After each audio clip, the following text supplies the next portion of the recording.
भाई ने न जाने क्यों कनाडा में अपने ही कॉलेज में एडमिशन करवाने के लिए पापा से कहा, जबकि पहले भाई इसके खिलाफ था। मेरे मम्मी पापा तो चाह रहे थे, लेकिन आज भाई का मन अचानक से कैसे बदल गया, पता ही नहीं चला। मैं कुछ समझ पाती कि तभी भाई का फोन आ जाता है।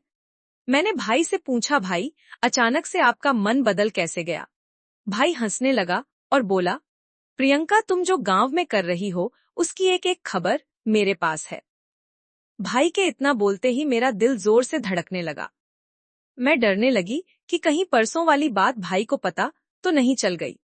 मैं सोच ही रही थी, तभी भाई बोल पड़ा, प्रियंका परसों जो तुमने नाक कटवाई है उससे मैं बहुत दुखी हूं। मैं नहीं चाहता तुम अपनी शादी से पहले किसी लड़के को टच भी करने दो। खैर अब जो हो गया सो हो गया, आगे से तुम्हें मेरी बात ध्यान रखनी होगी। मैं चाहता हूं तुम जल्दी से यहाँ आ जाओ पढ़ने के लिए। हम दोनों हॉस्टल से दूर एक अपना घर लेकर रहेंगे। प्रियंका, मैं तुम्हें बहुत खुश रखूंगा और तुम्हारा ख्याल भी रखूंगा। बस तुम अपने भाई के अलावा किसी से बात भी नहीं करोगी। मैं बहुत खुश थी, लेकिन दुखी इसलिए हो रही थी कि मेरा पहला प्यार राहुल से मैं दूर हो जाऊंगी। उसी से मिलने तो मैं गांव के बगीचे में परसों के दिन गई थी, जहां पर कुछ लोगों ने हमें रंगे हाथों पकड़ लिया और हमारी बदनामी हो गई थी।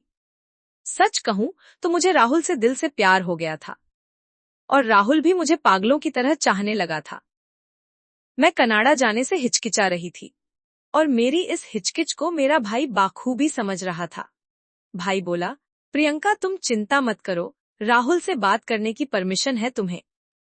तुम यहाँ आ जाओ, उसके बाद राहुल से फोन पर बात कर लिया करना। देखो, जवानी में किसी न किसी से प्यार हो जाता है और मैं उस प्यार का सम्मान करता हूँ, लेकिन परसों जो कुछ भी हुआ उससे मेरी आंखें शर्मिंदगी से झुकी हैं। अब तुम्हारा वहां रहना ठीक नहीं है, इसलिए तुम जल्दी से यहाँ आ जाओ। कुछ दिनों बाद पापा ने मेरी कनाडा जाने की तैयारी कर दी और मैं कनाडा पहुंच भी गई।